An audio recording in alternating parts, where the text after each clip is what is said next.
the trade deadline fantasy baseball special here on CBS Sportsline. Hi, I'm Amber Wilson.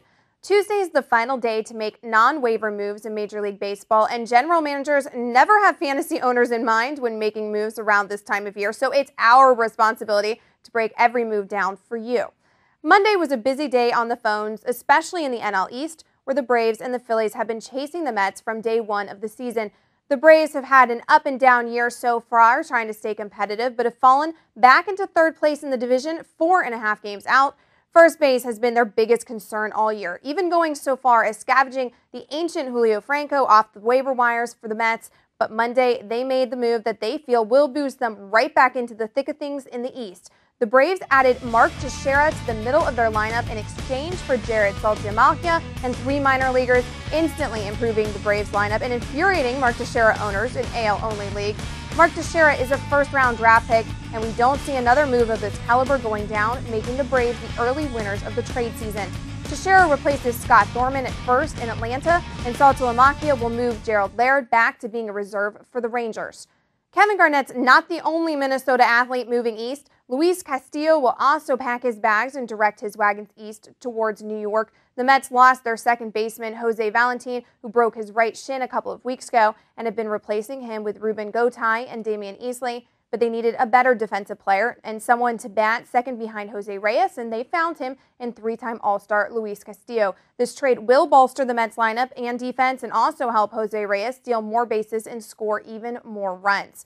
The Phillies also lost their second baseman, Chase Utley, to a broken bone in his hand, and they were quick to replace him with Tadahito Iguchi from the Chicago White Sox. Iguchi was pretty clutch down the stretch in 2005 when the Sox made their run, and the Phillies hope Iguchi can fill the void while Utley recovers from his injury, which he thinks will only take 3 weeks, but more than likely it will take over a month.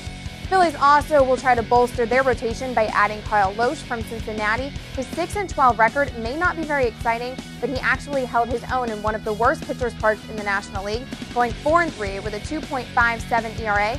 Citizens Bank Ballpark and the Great American Ballpark in Cincinnati have very similar dimensions.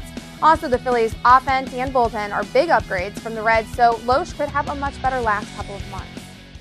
And we welcome senior fantasy baseball analyst Eric Mack to the show. And Eric, the National League is using the American League as a flea market here. I mean, Teixeira, Iguchi, Castillo, what are AL-only owners supposed to do? Well, they could wait for tables to turn or get proactive on some of these prospects. There's low-end flyers to take here. Saltalamacchia is a must-add catcher in all AL-only leagues and deeper mixed leagues as well, while second base prospects Danny Richard and Alexei Castilla will get extended looks to earn starting jobs for 2008. Richard has pop, while Castilla is a cheaper and younger Castillo, a slap-hitting base stealer for deeper rotisserie leagues. First base in Texas is also a hole now, and Jason Botts might be a potential call-up. The 6'5" behemoth is hitting .320 in AAA and has long been considered a potential power bat for AL-only leagues. You can take that flyer right now just in case he gets called up. All right, and NL-only owners have quite the free agent acquisition period here coming up. Do you have any advice for them? Well, it's a huge boon to get Teixeira now, but let's be smart here. If you aren't in the top third in your free agent acquisition budget dollars, you're best off being aggressive on the second tier guys. You can get Ty Wigginton's, Tadaguchi's, Castillo's on the cheap, especially if everyone's saving their loot for big techs. If you have the money, spend it all on techs. This is the best player to change teams at the deadline in years, but he's not going to lose values like you'd think from a hitter's park to a pitcher's park. That's a far better supporting cast in Atlanta. It might even make the 27-year-old one of the best players in fantasy in the final third of the season. Wow, all right. And there's also some closers on the move today.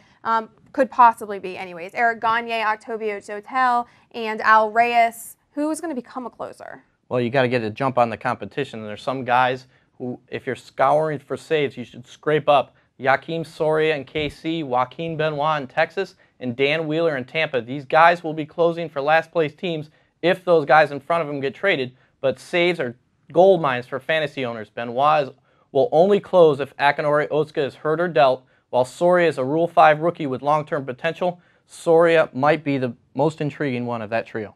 All right, Eric, and what are your thoughts on the Kevin Garnett trade? Well, can he hit a curveball? Otherwise, I couldn't care less. I know, you have a lot on your plate today. Thanks as always, Eric. Don't forget to check back with us after the deadline for any breaking news. And if you missed anything here today, stop, refresh, and rewatch. For Eric Mack, I'm Amber Wilson.